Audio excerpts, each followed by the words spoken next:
Back to luto ako, guys. It's been a month na hindi ako nakapagluto dahil nag-undergo ko ng chemotherapy.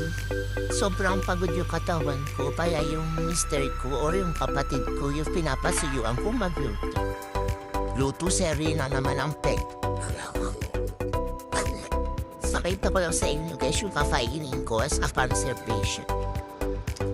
Gamit ko nga pala is olive oil. Ito na itsura ko. Nag-stop ako ng chemo December 4, tas nag-total mastectomy ako ng December 14. Bale, meron pa po akong another session na natitira sa chemo. Pero ngayon, sa upcoming March 3, start na ako sa radiation therapy ko. Bale, 33 session daw. Bale, magti 3 months na rin tong buhok ko na humahaba.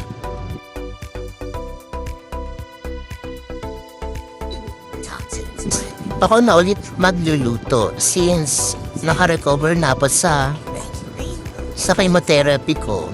Tsaka, yung anong tawag doon? Mastectomy. 8/10 yung power ko ngayon. Ang dami nag-aangolo.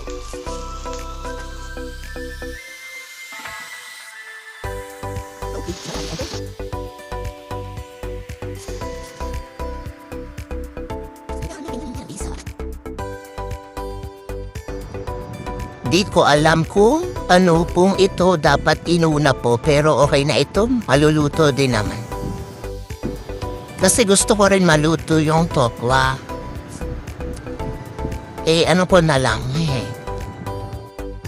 Ang dami ng karne pero okay na yan para malasa. Paminta. Na mga pa-LSS yung bisa. Kaya naman ito para na ang bisa. Noy Pinoy pitiin. Noy Pinoy Viet. Tara na halo na tayo.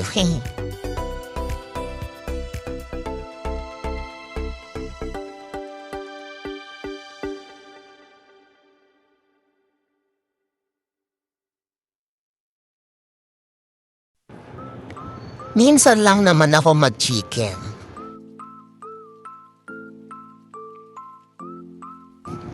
Wala kasi akong napitang native chicken kaya no choice tayo. Kung madalang naman kayo mag-chicken, okay lang yun. Pwede nyo pa rin kainin.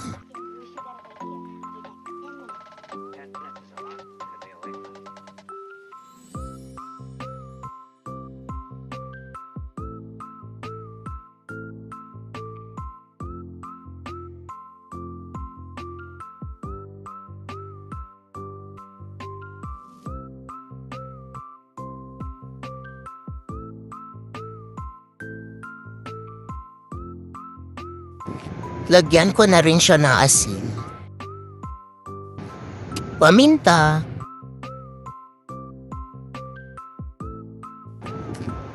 Iba-iba kami na style ng pagkain at pagluluto ng ibang cancer patient.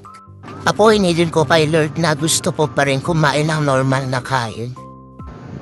Kumakain pa rin ako ng kanin raw, limited na.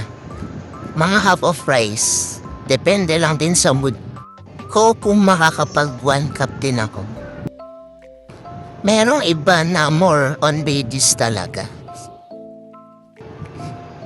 Meron kasing veggies daw na may nakukuhang protina. Hindi ko rin kabisado kung ano yung mga veggies na yun.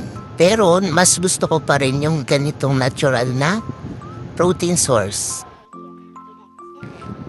Basta lagi pong pinagdadasal kay Lord na naway hindi kumalat ang cancer ko, wag mag-metastasis. Napapadalawang PET scan na ako. Awa ng Diyos.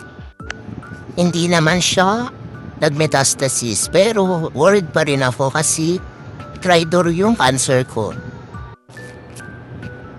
Hindi siya gaya ng iba cancer sa breast. Nataon lang sa breast yung cancer ko.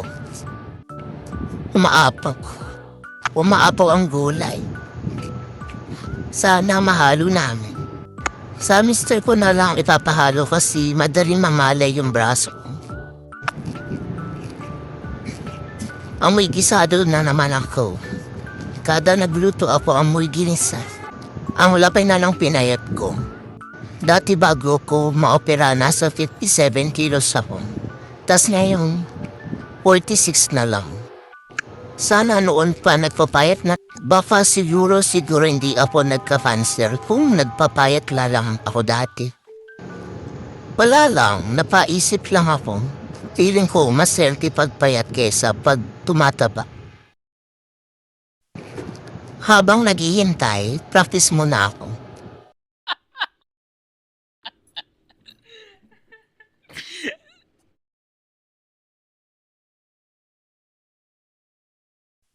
Ito nahalo na ito. Haluin po ulit mamaya. Ang init. Makalimutan ko mag-patholder. Paano ko kami? Okay na to. Luto na. Sarap dito. Okay na.